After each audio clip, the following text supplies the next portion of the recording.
కుల్లం కుల్ల చెప్పాలంటే కేసీఆర్ సార్ రాజకీయమే అలాగుంటదుల్లా.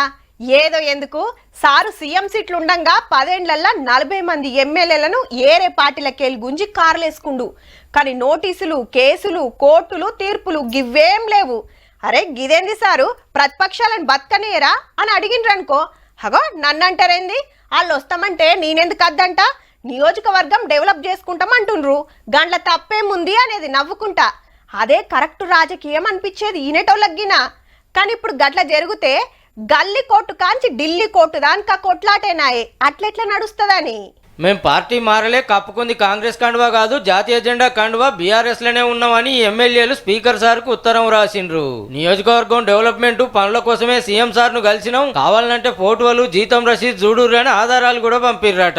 పిఎస్సి చైర్మన్ పదవి ప్రతిపక్షానికే ఇస్తారు కాబట్టి అట్లా నాకు వచ్చిందని చెప్పిండట అరికెప్పుడు గాంధీ సారు.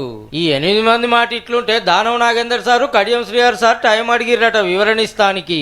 అట్లనే కంప్లైంట్ చేసిన కార్పొరేటర్ల వాదన కూడా విన్నాక గప్పుడు ఏదో ఒకటి డిసైడ్ చేస్తాడట స్పీకర్ ప్రసాద్ సారు. అయితే 3 నెలల్లో అటో ఇటో తేల్చాలని సుప్రీంకోర్టు ఆర్డర్ వేసి నెలన్నర కావస్తుంది కాబట్టి ఇంకో నెలన్నరలో స్పీకర్ సార్ తీర్పు వస్తుంది. పక్కా 10 మంది ఎమ్మెల్యేలు మాజీలు అవుతారు, ఉప ఎన్నికలు గ్యారంటీగా వస్తాయనేది గులాబీ పార్టీ వాళ్ళ మాట.